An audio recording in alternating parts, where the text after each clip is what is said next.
Miss Universe owner na si Anja Kratchatotip, minamanipula daw ang resulta ng Miss Universe Finals para lang maipasok sa top 5 ang pambato ng Thailand.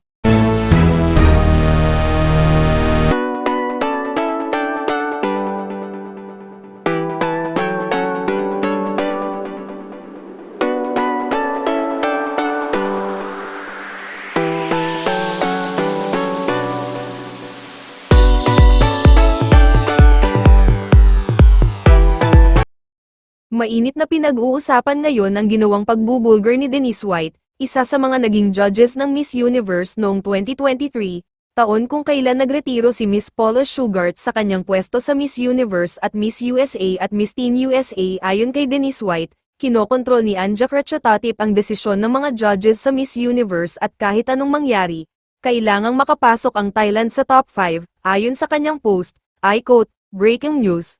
When I judged mo in 2023, when Paula stepped down, Anne had been pressuring Paula saying no matter what, Thailand must make top 5, Paula kept telling Anne that MUO can have a say in who make it out of prelims but has no say on what the judges do in the finals. Anne kept insisting she could do something.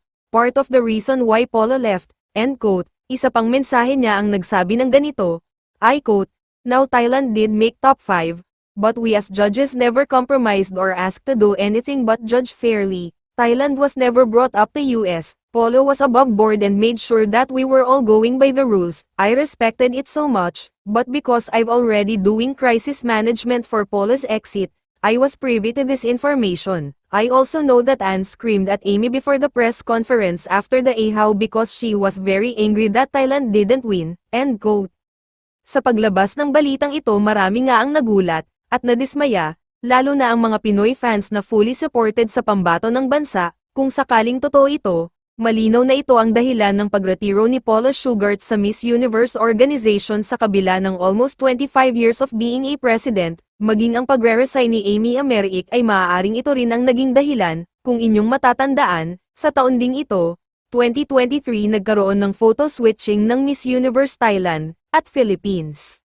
Naging viral ito at umani ng samat-saring reactions mula sa mga Pinoy fans na nagsasabing dinaya si Michelle D, ang kanyang ina na si Melanie Marquez, hindi rin matanggap na pinalitan si Michelle D para matanggal sa top 5, paliwanag naman ng organization, nagkaroon ng pagkakamali at mabuti na lamang ay naisaayos ng maaga, pero kung totoo ang pahayag na ito ni Denise White, lumalabas na si Michelle D talaga ang pasok sa top 5 at si Antonia ang laglag ngunit dahil sa pakikialam ni Anne ipinilit ipasok si Antonia, at dahil labag iyon sa prinsipyo at sa kalooban ni Paula Sugart, wala na siyang choice kundi ang magretiro na lamang. Kung ang gusto lang naman ni Anne ay may pasok sa top 5 si Antonia at ang mga susunod na candidate sa kanya from Thailand, pwedeng-pwede niya palitan ang kahit sino sa top 5 pero ang malaking tanong bakit si Miss Philippines pa ang tinanggal para ipalit si Antonia.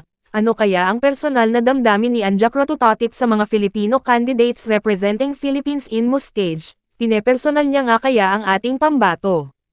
At kung magkagayon naman, paano na kaya ang mga susunod na ay lalaban ng bansa para sa Miss Universe lalo na ngayon na sobrang dedicated ang mga sumasaling candidate dito? Sa ngayon ay confirmed na ang pag-acquired ni Mr. Nawat sa Miss Universe Thailand. Hindi kaya isa sa dahilan ng paglalantad ni Denise White ay para pigilan ang maaaring pagsanib ni Mr. Nawat at Sir Grisel hindi lamang sa Miss Universe Thailand, kundi nakikita rin nila ang pagsanib nito sa mismong Miss Universe organization, at hindi iyon maganda para sa kanila, lalo na kung may ilan sa kanila ang nagbabalak bilhin at bawiin ang Miss Universe mula sa pagmamay-ari ni Anne. Anong masasabi mo rito? Please comment down.